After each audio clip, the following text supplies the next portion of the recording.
हम हाउसवाइफ़ की और हम लेडीज़ की हमेशा यही सोच रहती है कि जब भी हम अपनी मंथली ग्रॉसरी शॉपिंग करें तो उसमें से थोड़ा-सा जो बजट है वो हम अपना सेव कर सकें। लेकिन ऐसा नहीं हो पाता, बल्कि इसका उल्टा हो जाता है कि हमारे जो पैसे होते हैं या जो पहले की सेविंग होती है वो और ज़्यादा इसमें खर्च हो जाती है। जिसकी वजह से ना हमें पूरा महीना अपना हाथ जो है वो तंग करके चलना पड़ता है और चीज़ों को ज़्यादा मेंटेन करना पड़ता है। लेकिन वहीं हम थोड़ी-सी कुछ स्मार्ट्स हैबिट्स फ़ॉलो करें तो हमारा जो बजट है वो पूरे महीने बहुत ही अच्छे तरीके से पार होने वाला है। साथ ही जो ग्रॉसरी है वो भी हमारी आराम से चल जाएगी। अस्सलाम वालेकुम एवरीवन, कैसे हैं आप सब लोग? उम्मीद करती हूँ कि आप सब लोग बेहतर होंगे, खुशहाल होंगे और मज़े में होंगे। अल्हम्दुलिल्लाह हम लोग भी सभी बेहतर हैं। तो आज के मैं अपने इस ब्लॉग में मंथली बजट ग्रॉसरी जो शॉपिंग है वो शेयर करूँगी आप लोग के साथ, और साथ ही ना कुछ टिप्स एंड हैक्स भी शेयर करूँगी जिससे कि हम अपने महीने का जो बजट है उसको मेंटेन करके चल सकें और खूब सारी शॉपिंग भी कर लें और साथ ही मनी को अपने सेव भी कर लें। अच्छा, हम मिडिल क्लास हाउसवाइफ के घर में ना जब पूरे महीने का राशन आ जाता है ना तो हमें इत्मीनान रहता है कि बस पूरा महीना हमारा आराम से निकलने वाला है और वहाँ पे हमें कोई भी किसी भी चीज़ की टेंशन नहीं रहेगी कि ये चीज़ नहीं है या फिर ये चीज़ हम ले लेते तो बेहतर रहता। तो सबसे पहले ना मुझे अपनी ग्रोसरी की शॉपिंग करनी थी, तो बस झटपट से मैं और हस्बैंड दोनों लोग आ गए थे। जब भी आपने अपनी जो मंथली ग्रोसरी शॉपिंग करनी है ना तो सबसे पहली टिप आपने ये फॉलो करनी है कि अपनी किचन देख कर जाएँ कि आपकी किचन में क्या क्या सामान रखा हुआ है, या कौन सा ऐसी दालें, आटा या फिर कौन सी ऐसी चीज़ें हैं जो कि आपके किचन में हैं और पूरा महीना आपका पार हो सकता है। अगर ऐसी चीज़ें आपके पास हैं तो उन चीज़ों को लिस्ट में ना लिखें, और जो चीज़ें नहीं हैं उनकी आप लोग एक लिस्ट बना लें, क्योंकि लिस्ट के अकॉर्डिंग जब हम शॉपिंग करते हैं ना तो वहाँ पे हमारी शॉपिंग काफ़ी अच्छे तरीके से हो जाती है और फिर हम एक्स्ट्रा चीज़ें नहीं लेते। अक्सर करके बिना लिस्ट के हमारी शॉपिंग में यही होता है कि हमें ज़रूरत होती है किन चीज़ों की और ख़रीद हम कुछ और चीज़ें लेते हैं। तो शॉपिंग करने से पहले आप लोग अपनी किचन में एक नज़र डाल लें और अपनी एक लिस्ट बना लें। मैंने ना अपने मोबाइल में ही लिस्ट बना रखी थी और मुझे पता था कि क्या क्या सामान लेने हैं, तो बस उसी के अकॉर्डिंग मैं देखती जा रही थी और जो भी चीज़ों की ज़रूरत थी वो उठा के मैं अपनी बास्केट में रखती जा रही थी। अच्छा, नेक्स्ट स्टेप आती है कि आप लोग ना जैसे मार्केट में ऑफर्स वगैरह आए होते हैं चीज़ों पर भी एक नज़र डाल लिया करें। इससे ना हमारी काफ़ी हद तक सेविंग जो है वो अच्छी खासी हो जाती है, क्योंकि यहाँ पे by one get one offer चल रहा होता है। हाँ, लेकिन आपने ये चीज़ ज़रूर नोटिस करनी है कि जो उसकी एक्सपायरी डेट हो वो आप लोग ज़रूर देख लें, क्योंकि काफ़ी दफ़ा ना बाय वन गेट वन का जो ऑफ़र होता है वो तब आ जाता है जब चीज़ जो एक्सपायरी डेट है ना वो उनकी बहुत ही ज़्यादा नज़दीक होती है। तो बस आप लोग एक्सपायरी डेट चेक कर और बाय वन गेट वन के ऑफ़र में आपने जो भी चीज़ मिल रही है वो आप लोग परचेज़ कर सकते हैं। जो भी चीज़ का मतलब मेरा ये नहीं है कि सारी चीज़ें आप लोगों ने लेनी है, यानी कि जिन जिन चीज़ों की आपको ज़रूरत है वो आप लोग ले सकते हैं। अच्छा, मैंने यहाँ पे जो भी शॉपिंग की थी वो अक्सर करके मैंने ऑफ़र्स में ही की थी, यानी कि बाय वन गेट वन के जो ऑफ़र चल रहे थे उसी में से ही मैंने काफ़ी हद तक जो अपनी शॉपिंग थी वो की थी। साथ ही ना फिर लिस्ट के अकॉर्डिंग ही मैंने शॉपिंग की, अपनी लिस्ट से एक भी मैंने एक्स्ट्रा सामान नहीं लिया था। इन सामान के लिए मैं अपना बजट जो था वो 3000 का लगभग बना के गई थी कि 3000 के अंदर की ही मुझे शॉपिंग करनी है और 3000 से बाहर शॉपिंग मुझे बिल्कुल भी नहीं करनी। नेक्स्ट स्टेप आती है कि आप लोगों ने ना बिल्कुल भी ब्रांड कॉन्शियस नहीं बनना है, यानी कि किसी भी एक ब्रांड पे निर्भर नहीं रहना कि नहीं भाई हम ये ब्रांड की चीज़ ही यूज़ करते हैं तो वही करेंगे। कभी कभी आप लोग लोकल प्रोडक्ट जो होते हैं वो भी आप लोग यूज़ करके देख सकते हैं।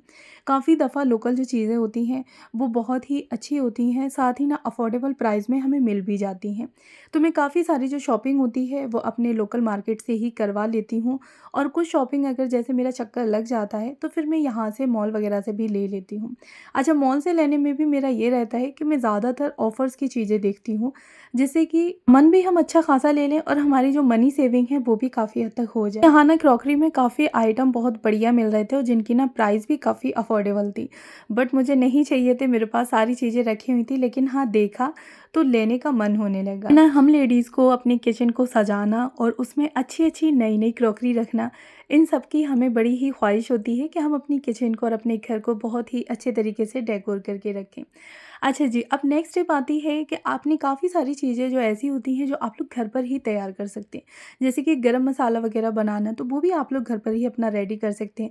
लहसुन अदरक का पेस्ट बना के रखना, तो वो भी आप लोगों को मार्केट से लेने की ज़रूरत नहीं है, घर पर ही आप लोग बना के रख सकते हैं।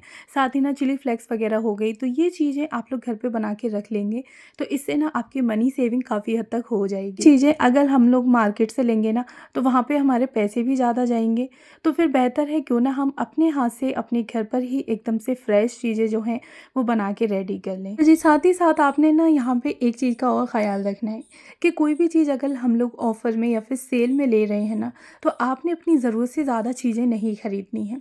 अक्सर करके हमारी ये सोच बन जाती है कि हम लोग ना सेल में चीज़ें ले रहे हैं, ऑफ़र्स में ख़रीद रहे हैं, तो वहाँ पे ना हमने काफ़ी हद तक अपनी सेविंग कर ली। लेकिन सेविंग के साथ-साथ ना हम उन चीज़ों को टाइम के साथ ख़राब भी कर देते हैं। ज़ाहिर है कि अगर हमारे घर में ज़रूरत जैसे कि दालें वग़ैरह हो गई, अब हमारे घर में 1 किलो या 2 किलो दाल की ज़रूरत है, वहाँ पे हमने 5 किलो ख़रीद ली, तो फिर बाकी की जो 3 किलो है वो ख़राब हो जाएगी। तो बेहतर है कि आप अपनी फ़ैमिली के अकॉर्डिंग ही अपनी चीज़ों को परचेज़ करें। यानी कि अगर आपने सेल दिख रही है या फिर ऑफ़र आप लोग के सामने आ रहे हैं, तो वहाँ पे ऑफ़र या सेल के लालच में आपने एक्स्ट्रा शॉपिंग नहीं करनी है। अक्सर करके ना ये गलती हम ख़वातीन से हो ही जाती है कि हम लोग सेल देखकर ना एक्स्ट्रा सामानों को ख़रीद लेते हैं। फिर घर आकर पता चलता है कि उन चीज़ की शायद हमें काफ़ी हद तक या काफ़ी लंबे टाइम तक ज़रूरत थी ही नहीं, जो कि एक कॉर्नर में पड़े-पड़े वो चीज़ ख़राब हो गई। आपने चीज़ों को अपनी ज़रूरत के हिसाब से लेना है और साथ ही ऑफ़र्स में आपने इस चीज़ का ज़रूर ध्यान रखना है कि उस चीज़ की जो एक्सपायरी डेट है वो इतने लंबे टाइम की हो कि आप ईज़िली उसको यूज़ कर सकें। ऐसा ना हो कि अगले महीने ही या फिर 10 से 15 दिन में ही वो चीज़ एक्सपायर होने को हो। यहाँ ना मैं मंथली ग्रॉसरी शॉपिंग के लिए हस्बैंड के साथ गई थी, तो वहाँ की छोटी-छोटी सी क्लिपें मैं ऐड करती गई थी और आप लोग के साथ शेयर कर रही हूँ। तो मेरी यही रहती है कि अपना जो रियल रूटीन है और जो भी टिप्स फॉलो मैं करती हूँ अपने घर की क्लीनिंग के लिए, अपने बजट को मेंटेन करने के लिए, तो वो सारे ही टिप्स और हैक्स आप लोग के साथ शेयर करूँ। जब मैं आप लोग के लिए इतनी मेहनत कर रही हूँ, तो आप लोगों का भी थोड़ा-सा तो फ़र्ज़ बनता है मेरे लिए कि मेरी वीडियो को लाइक करें और अगर फर्स्ट टाइम है तो चैनल को भी ज़रूर सब्सक्राइब करें। और हाँ, प्यारा सा कमेंट ज़रूर किया करें। कोशिश तो मेरी रहती है कि मैं आप सभी के कमेंट का जवाब दूँ, लेकिन कभी-कभी ऐसा होता है कि मैं नहीं दे पाती हूँ। बट कोई नहीं, आप लोग इस चीज़ को इग्नोर किया करें, लेकिन हाँ, आप सभी के कमेंट्स मैं ज़रूर पढ़ती हूँ और पढ़ के ना यकीन मानें बहुत ज़्यादा खुशी होती है कि मेरे इतने अच्छे व्यूअर्स और सब्सक्राइबर्स हैं जो कि मेरी वीडियो का वेट करते हैं। सभी का तहे दिल से शुक्रिया। अच्छा जी, जो भी मेरी शॉपिंग थी ना वो मैं करके घर की तरफ आ गई थी। यहाँ पे मेरी जो शॉपिंग थी वो लगभग 2700 रुपये में हो गई थी, यानी कि 3000 में भी मेरे 300 रुपये बच गए थे।